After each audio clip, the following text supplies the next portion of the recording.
자, 안녕. 자, 통합사회 대단원 1단원 내신에서 대치동에 있는 현장학원 학생들은 과연 어떤 문제를 얼마나 많이 틀렸을까? 이게 모두가 다 궁금해하는 얘기 중에 하나인데 우리가 같이 수업을 들은 학생들도 실은 이 부분이 궁금할 거야. 그래서 선생님이 실제로 현장에서 테스트를 보고 나서 그 결과지를 너희 현장 수업하는 학생들한테 나눠줬잖아.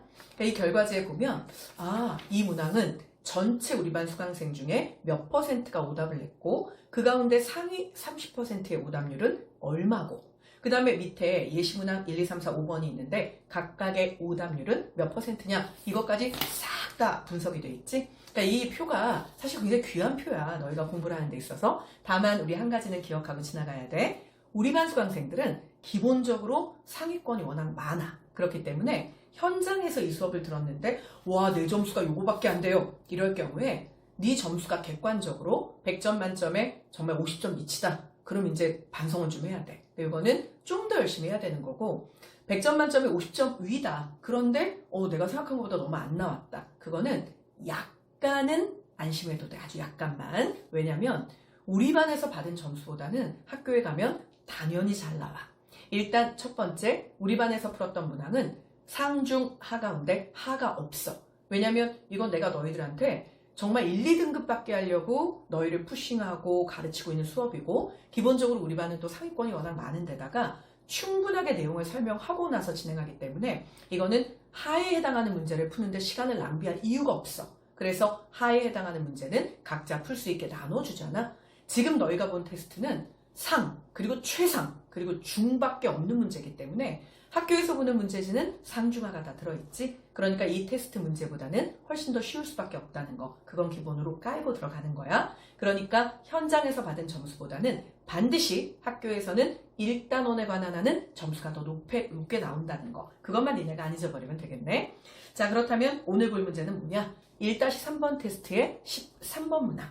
자, 서양 철학에 대해서 나와 있고 행복에 대해서 함께 이야기하는 부분인데 이 부분 관련해서는 너희들이 이 13번 문제를 몇 퍼센트나 틀렸냐면 전체 수강생의 83%가 틀렸어.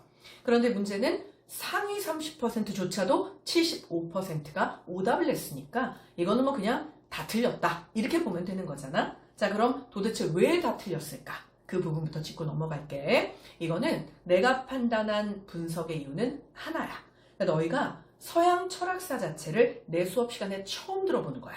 그러니까 뭐 소크라테스 들어봤겠지. 플라톤, 아리스토텔레스 들어본 것 같아. 그런데 헬레니즘, 너희가 알고 있는 그치 스토아 학파, 에피크로스 학파 이런 얘기가 나오기 시작을 하고 그리고 중세 기독교 얘기가 나오더니 갑자기 근대 얘기가 나오는데 자, 프란시스 베이컨의 경험론, 데카르트의 합리론, 칸트의 관념론, 거기다가 공리주의, 벤덤밀 이제 이런 것들이 막 쏟아져 나오기 시작을 하니까 너희들이 이거 다 처음 들어본 얘기인데? 라고 생각을 한 거고 처음 들어본 얘기 치고는 잘했어. 하지만 이제는 충분한 복습을 통해서 처음 들은 얘기여선 안 되는 거야.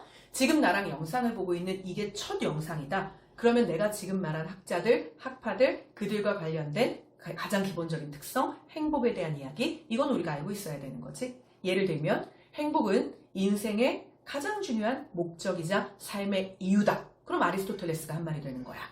자신의 처지와 상황에 대한 만족 없이는 행복이라는 건 없다. 그럼 칸트가 한 얘기가 되는 거지. 경험적 지식을 통해서 얻은 것만이 나를 행복하게 해줄 수 있네? 그럼 넌 베이컨이야. 그지? 이런 식으로. 또는 나는 배가 부른 돼지보다는 배가 고파도 인간이 되는 게 좋고 난 만족스러운 바보로 살기보다는 불만족스러워도 소크라테스로 살고 싶어요 라고 말했다면 너는 공리주의자 밀이 되는 거잖아. 그러니까 이런 식의 이야기가 본인 안에서 진행이 되고 머릿속에 들어있어야 되는 거야. 사실 통합사회에서 점수를 등급을 못 받는다는 건 말이 안 돼. 왜냐면 그래도 이게 국영수보다는 훨씬 쉬워. 그지? 국영수는 올리는데 정말 많은 시간이 걸려. 물론 한번 올라가면 잘 쉽게 떨어지지 않는다는 특징도 있지. 통합사회는 국영수에 비하면 정말 적은 시간으로도 네가 원하는 점수까지 올라갈 가능성이 대단히 높은 과목이야. 다만 이건 주의하자. 그렇게 올릴 수 있는 가능성이 높다는 것이 공부를 안 해도 점수가 나온다는 뜻은 절대 아니야. 아무리 국영수가 상위권이어도 통합사회는 별개의 영역이라는 거 잊으면 안 되겠지?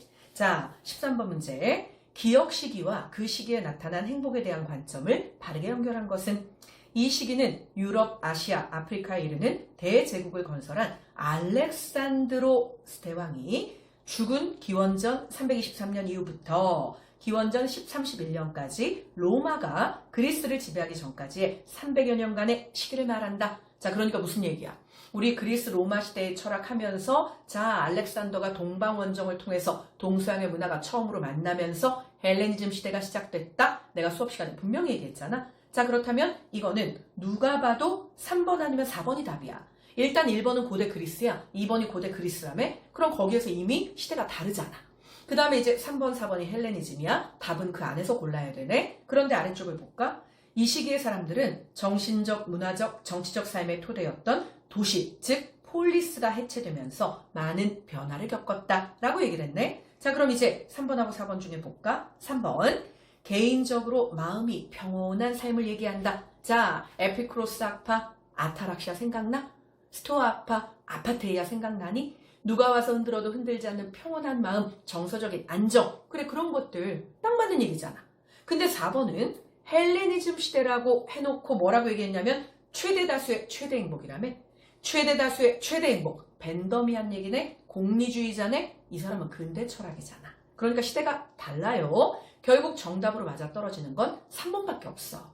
그러니까 이 문제는 너희들이 이렇게 막 말도 안 되게 83%씩이나 오답을 낼 문제가 아닌 거야. 알렉산더의 동방원정 얘기가 나왔으니까 너희는 기본적으로 헬레니즘이라고 골라야 되는 거고, 헬레니즘 시대가 나왔으면 거기에서 맞아떨어지는 아타락시아, 아파테이아, 에피크로스 아파, 그리고 스토아 아파 이런 것들이 생각이 나야 되는 거지. 그렇기 때문에 이 문제는 자, 일단 3번 답은 쉽게 나와야 돼 사실은. 자, 그런데 1번부터 볼까? 선생님 고대 그리스래요. 그리스라는 것 때문에 틀린 거지. 이건 지문 자체는 맞는 말이야. 무슨 얘기냐면 그리스는 이성의 기능을 잘 발휘하는 삶을 강조했지. 문장은 맞는 말인데 시대가 안 맞아. 헬레니즘이랑. 그 다음에 2번. 고대 그리스는 신의 선택을 받아 천국에 이르는 삶을 말하지 않았어요. 이거는 아예 앞뒤가 안 맞지? 고대 그리스 시대는 인간의 이성에 주목을 해. 그런데 신의 계시, 신의 섭리, 이건 중세 기독교야. 이건 아예 시대도 안 맞아. 그 다음에 밑에 있는 5번. 서양의 중세에는 완전한 존재인 신과 하나가 되는 삶을 이야기했다. 이렇게 얘기했잖아. 자, 그런데 너희가 알고 있는 것처럼 서양의 중세는 신이 모든 것의 중심이었기 때문에 실제로 신, 그 신의 선택을 받는 나, 이거에 집중한 건 맞아. 하지만 지문이 헬레니즘 시대잖아. 그러니까 이거는 문장 자체는 맞는데 헬레니즘 시대랑 안 맞기 때문에 답이 될 수 없는 거지. 그래서 정답은 누가 봐도 3번.